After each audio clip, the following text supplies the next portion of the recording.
Sex addictions cause real suffering. Reuters Edgard Garrido Sex addiction has gotten a lot of airtime in the past month after a number of famous men were exposed as serial predators and claimed the affliction as the cause of their disturbing behavior. Both Harvey Weinstein and Kevin Spacey checked themselves into the same rehab clinic, with Weinstein saying he will go on a journey to conquer my demons. Addiction is not an excuse for criminal behavior.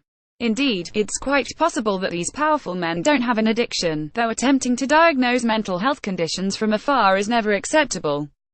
Rather than stating this irrefutable fact, many public figures and members of the media have taken a different angle, arguing that alleged UAL predators should be denied sympathy not because of their criminal acts, but because addiction doesn't exist.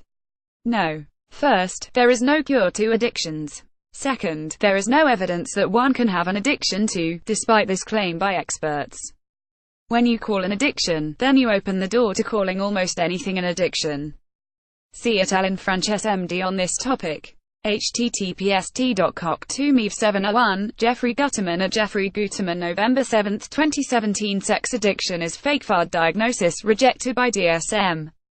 Mostly serves as lame excuse for abuses. Profit Center for Treatment Programs. https://t.cough49p7gn, Alan Frances at Alan Frances MD, November 7, 2017. Much of this denial is likely motivated by a well-meaning desire to see UAL predators brought to justice in a system that overwhelmingly fails women. But, in the face of plenty of evidence to the contrary, the argument reflects a troubling attitude towards mental health and its intersection with criminality. Perpetrators want to give the impression that they aren't bad, but mad. Naysayers, meanwhile, argue that perpetrators can't be mad, and so are therefore bad. The disturbing idea here is that mental health conditions cause criminal behavior. If you believe that, you believe there is a neat divide between those with malicious intent and those who suffer from mental disorders. The troubling implication is that a true mental health condition would make criminal behavior beyond the perpetrator's control, recasting abominable acts as symptoms of their struggles, and, essentially, rendering them innocent. This is simply false. There is no evidence that UAL harassment or UAL assault are related to the proposed features of UAL addiction, neuroscientist Nicole Prouse told Vice. Mental illness affects both criminals and saints.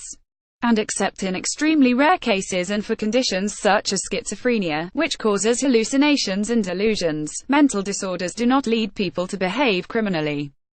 We shouldn't have simplistic views. You're either ill or not, criminal or not, says Steve Hyman, director of the Stanley Center for Psychiatric Research at the Broad Institute of MIT and Harvard.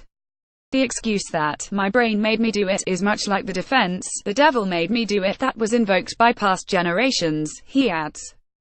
At most, says Hyman, your brain makes it hard for you to resist, but it doesn't make you do it. Denying the existence of addiction won't hurt the likes of Weinstein and Spacey. But it will hurt others, the men and, yes, women, who have never assaulted anyone but who suffer considerable distress from an addictive relationship to UAL desire, and who now must face the worry that if they talk about their problems they will be recast as a criminal. There is considerable debate in the medical community about whether addiction is a distinct condition. The conversation is complex, and deserves space to be explored through clinical findings and psychiatric thought. When depicted as a reflection of criminal behavior, discussions of addiction will inevitably be reductive. Many of those quick to deny addiction point to the fact that it's not included in the 5th and latest edition of the Diagnostic and Statistical Manual of Mental Disorders DSM-5. This, though, entirely misunderstands how mental health conditions are treated and categorized. If one reads the disclaimers in the introductory material provided by the American Psychiatry Association, the DSM does not pretend to capture nature as it is, says Hyman. The DSM is not a magic mirror. It is not a Bible. It is simply a classification, which is a schema humans create and place on data to make it useful. It has some strengths and many weaknesses. The DSM uses checklist criteria to diagnose mental illness, a system that follows the model of diagnosing infectious diseases and is far from perfect. Many mental health conditions, like many physical conditions, affect people along a spectrum.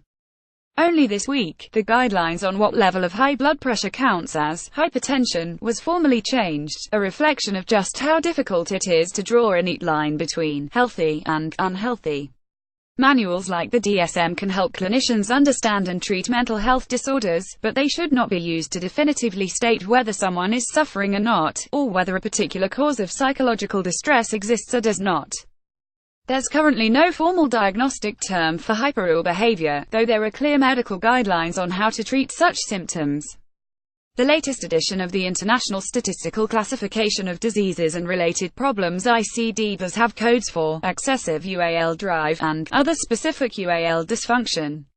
U.S. healthcare practitioners are legally mandated to follow ICD diagnostic codes, which are developed alongside the World Health Organization. They are not mandated to follow DSM guidelines. And the next edition of ICD, due to be published next year, is considering including compulsive UAL behavior disorder as a distinct condition, with a draft definition published. Mark Potenza, psychiatry professor at Yale School of Medicine, says that there's a clinical need to treat excessive UAL behaviors. People seek help for different forms of problems with UAL behaviors. Some of those are engaging in UAL behaviors excessively or compulsively, he says. The debate within the field of psychiatry focuses on whether such UAL behaviors should be considered an addiction, an impulse control disorder, or another type of disorder. A similar discussion is happening around gambling, which was called pathological gambling in the DSM-4 and then gambling disorder in the DSM-5. Based on the existing data, pathological gambling, now gambling disorder, was reclassified, moving from classification as an impulse control disorder to being classified together with substance use disorder as an addictive disorder, says Potenza. The proposal currently under consideration for the next edition of the ICD would classify compulsive UAL behavior as an impulse control disorder rather than a behavioral addiction. There's certainly evidence that points to differences between addiction and drug addiction, though there are also findings that brain activity in addiction and, as a subset of that category, addiction, mirrors that of drug addiction. Currently, these studies are at an early stage, says Potenza. There's considerable uncertainty over how to diagnose and treat addiction, as well as other behavioral addictions such as gaming, shopping, and exercise. Such debates are hardly new to psychiatry. It wasn't that long ago that there was disagreement over whether depression was a real mental health condition. In fact, there's a long history of denying the existence of mental health conditions, and of falsely depicting those with mental disorders as criminals. That troubling perception of mental health is fading, but it lingers on denying that people can really suffer from compulsive UAL behavior as only the latest manifestation.